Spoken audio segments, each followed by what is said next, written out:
Assalamualaikum warahmatullahi wabarakatuh. Kali ini Ruang Matematikaku ingin mengenalkan salah satu aplikasi pengolah angka yang sangat populer, yaitu Microsoft Excel atau MS Excel. Karena pengolah angka, maka MS Excel dapat juga digunakan untuk menyelesaikan perhitungan-perhitungan di matematika. Karena di sana terdapat antara lain fitur rumus, fungsi, dan grafik. Contoh pertama ini kita akan menggunakannya dalam materi statistik, yaitu kita nanti akan membuat tabel distribusi frekuensi kelompok dengan Microsoft Excel. Nah, meskipun kalian sudah dapat membuatnya secara manual, tidak ada salahnya kita mengetahui caranya dengan menggunakan aplikasi ya. Karena kata orang, sekarang sudah eranya ya. Nah, salah satu langkah dalam membuat tabel distribusi frekuensi berkelompok adalah menentukan banyak kelas. Yang salah satu caranya adalah dengan menggunakan rumus Stargess. 1 ditambah 3,3 kali log n. N banyaknya data ya. Nah, dari hasil penghitungan rumus tersebut, misalnya ketemu 7,19, akan dibulatkan ke atas atau dibulatkan ke bawah. Nah, dalam video ini nanti akan ditunjukkan perbedaan ketelitian di antara keduanya melalui hasil penghitungan nilai rata-rata data dalam tabel distribusi frekuensi kelompok ya. Jadi, dengan menyimak video ini sampai akhir, kalian akan memperoleh pertama, tutorial membuat tabel distribusi frekuensi kelompok.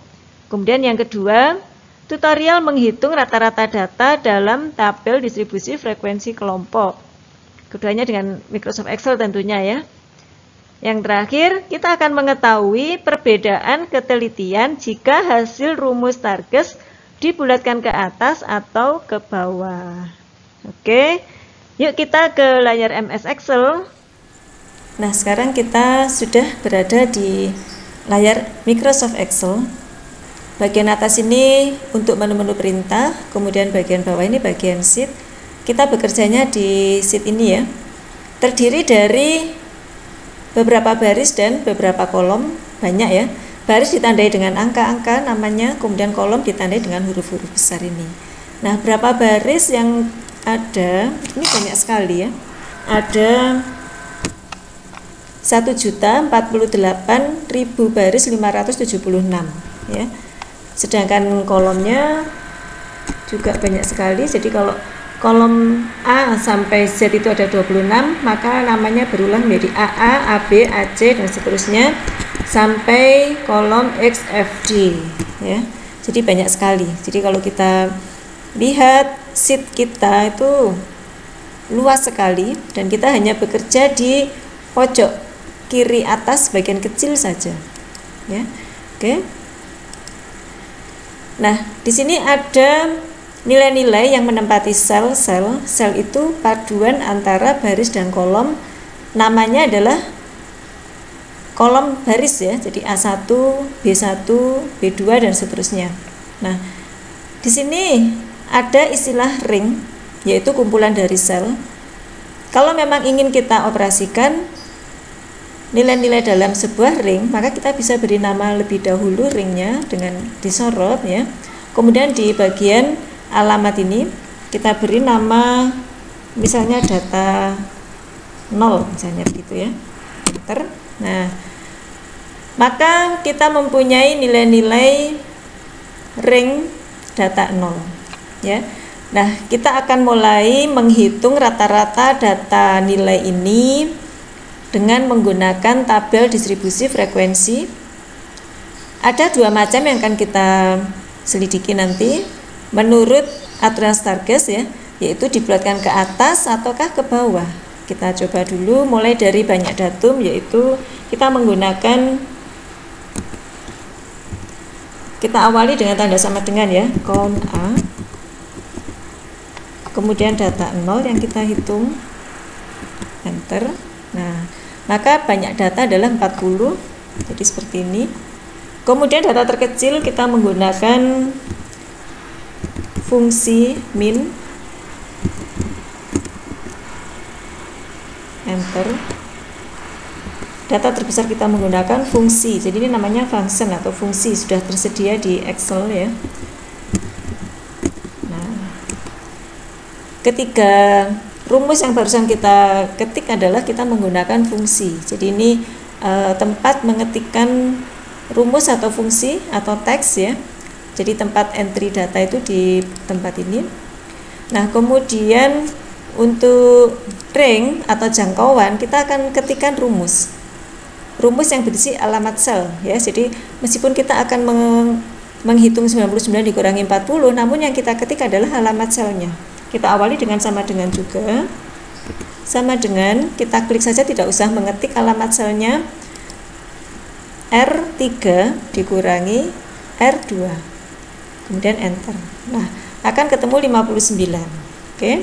Nah, sekarang banyak kelas kita akan gunakan rumus target, yaitu 1 ditambah 3,3 kali log itu fungsi ya, log banyak data yaitu log 40, kemudian enter.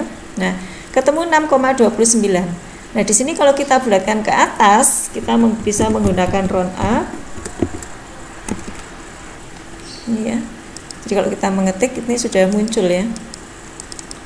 Round up, tidak ada desimal. Nah, jadi ketemu 7. Sekarang panjang kelasnya adalah rank dibagi dengan banyak kelas, ketemu 8,43, maka kita bulatkan menjadi 9 ya.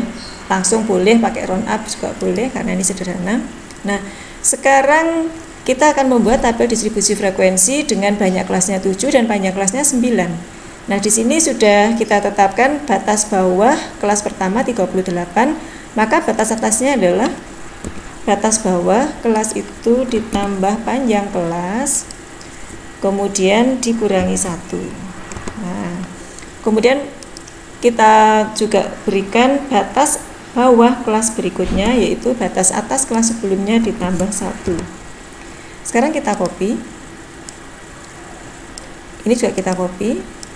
Nah, di sini tidak memberikan hasil yang kita inginkan, karena kalau kita lihat dengan F2 ya, di sini N7 ditambah AA2 dikurangi 1. AA2 tadi ini ya, panjang kelas ya. Nah, sekarang kalau kita lihat di sini N8 betul. Nah, harusnya di sini tetap AA2 karena panjang kelas tetap berada di AA2. Nah, di sini harusnya tetap AA2, tetapi di sini dengan langkah copy tadi maka akan berubah ya, berubah satu baris ke bawahnya. Nah, di sini ada yang disebut dengan alamat absolut, dengan cara di bagian alamat tersebut kita tekan F4, maka akan muncul tanda dolar sehingga AA2 akan tetap berada di AA2 meskipun kita copy ke bawah. Nah, sekarang munculnya adalah N8 ditambah AA2 dikurangi 1. Di sini adalah N9 ditambah AA2 dikurangi 1. Jadi yang berubah hanya batas bawahnya ini, sedangkan panjang kelasnya tetap menggunakan 9. Begitu pula ini N10 ditambah AA2 dikurangi 1 dan seterusnya. Oke. Nah, sekarang kelasnya sudah jadi sebanyak 7. Sekarang kita akan isi frekuensi masing-masing kelas, yaitu kita menggunakan entry bersama-sama. Kita sorot dulu ring frekuensi, baru kita ketikkan fungsinya, yaitu frekuensi sama dengan, selalu diawali dengan sama dengan ya, frekuensi ini ya. Kemudian data array-nya yang kita ambil adalah data 0 tadi. Kemudian batasnya itu adalah ini ya, kurung tutup, kontrol enter. Nah, maka frekuensi sudah terisi untuk masing-masing kelas ya. Nah, sekarang berikutnya adalah nilai tengah setiap kelas, yaitu batas bawah ditambah batas atas dibagi 2. Ini kita copy. Nah, maka akan terisi nilai tengah setiap kelas. Berikutnya ini adalah kita ingin mengalihkan kolom frekuensi dengan nilai tengah setiap kelas, yaitu kita awali dengan sama dengan, kita klik alamatnya Q7 kali R7, enter, kemudian kita kopikan ke bawah dengan double klik plus hitam ya. Nah, plus hitam seperti ini kita kopikan, kita double klik ya. Nah, sekarang kita akan hitung rata-rata dengan rumus karena kolom sudah terisi semua, tapi sigmanya belum ya. Jadi ini kita harus jumlah dengan auto sum. Nah, ini jumlah dari kolom FIXI, kolom frekuensi juga kita jumlah dengan auto sum. Nah, kalau sudah, kita akan hitung, yaitu sigma FI kali XI dibagi dengan sigma FI. Maka hasilnya adalah 66,300 ya. Nah, ini adalah rata-rata data pada tabel distribusi frekuensi kelompok. Nah, data yang sebenarnya ini rata-ratanya berapa sih? Nah, di Excel sebenarnya sudah ada, yaitu fungsinya adalah average. Ya. Nah, average di sini akan memberikan hasil yang sebenarnya rata-rata karena dihitung dengan cara menjumlah semua datumnya dibagi dengan banyaknya datum. Nah, kenapa ada perbedaan dengan rata-rata melalui tabel? Ya, karena di dalam tabel data sebenarnya tidak ditampilkan. Yang ada adalah pokoknya di kelas 38 sampai 46 ada 5 data. Tidak tahu berapa masing-masingnya. Jadi di sini ada perbedaan sebesar 1,025. Nah, sekarang kita coba sekali lagi untuk tabel dengan 6 kelas. Nah, di sini kalau Stargest-nya ketemu 6,29, maka kita bulatkan dengan round, bukan round up ya. Yaitu ketemu 6 dan panjang kelasnya adalah ring dibagi dengan banyak kelas. Ya, yaitu 10. Ini sebenarnya adalah masih pecahan ya. Nah, sekarang kita bulatkan menjadi 10.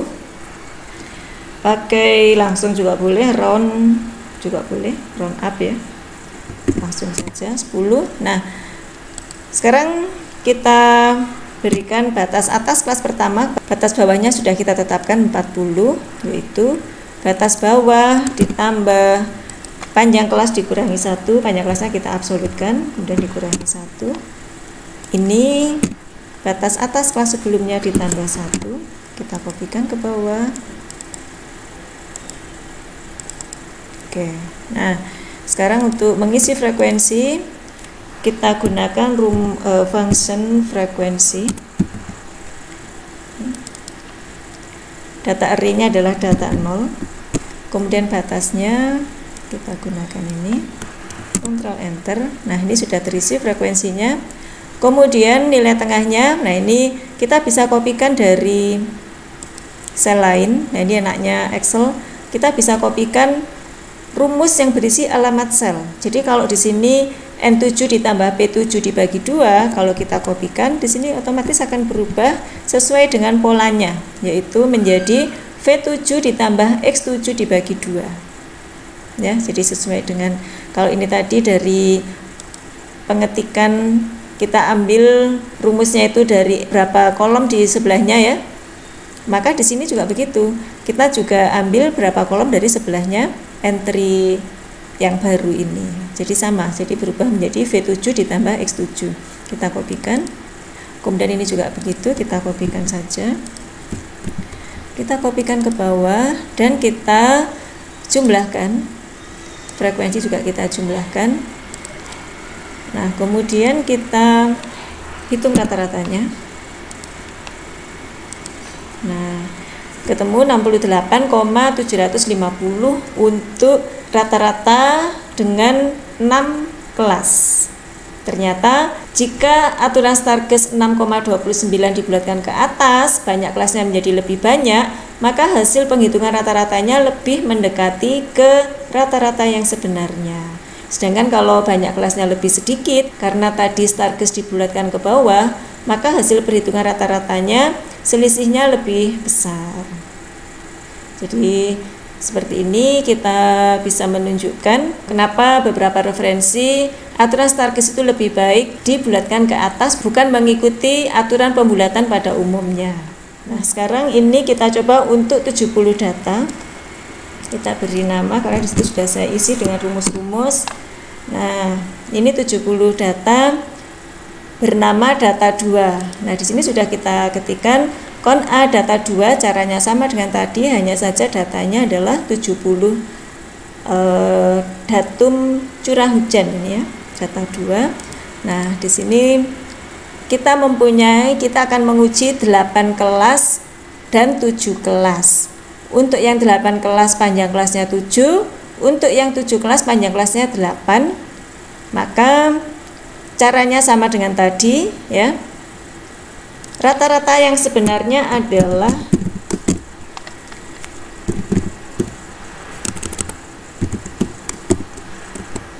147,914, sedangkan rata-rata yang 8 kelas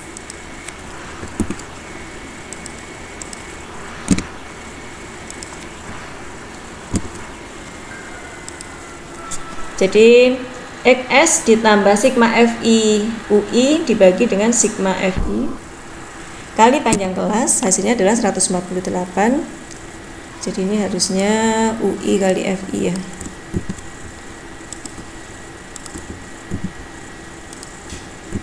Nah, sedangkan untuk yang 7 kelas kita gunakan rata-rata sementara ditambah sigma FI UI dibagi dengan sigma FI kali panjang kelas, hasilnya adalah 148,100. Nah, di sini juga terlihat untuk 70 data di mana hasil Starkes itu ketemu 7,09.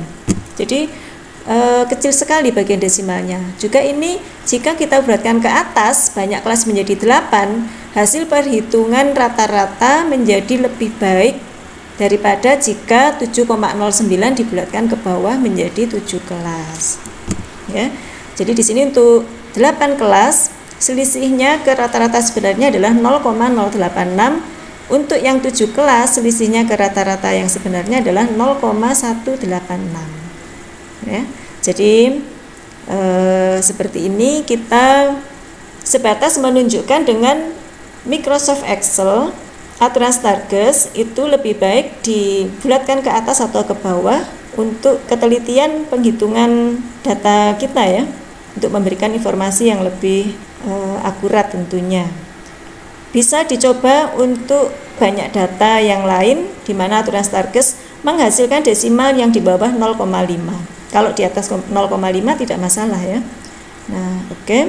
Sampai di sini pengenalan Microsoft Excel untuk membuat tabel distribusi frekuensi, di mana kita tadi sudah mencoba mengisikan frekuensi setiap kelas dengan fungsi frekuensi, atau mencoba mengetikkan rumus, function, kemudian bagaimana cara mengopi, dan juga kita mendapatkan perbedaan pada pembulatan ke atas atau ke bawah pada rumus Starkes. Sekian dulu tutorial ini. Sampai jumpa pada video berikutnya. Wassalamualaikum warahmatullahi wabarakatuh.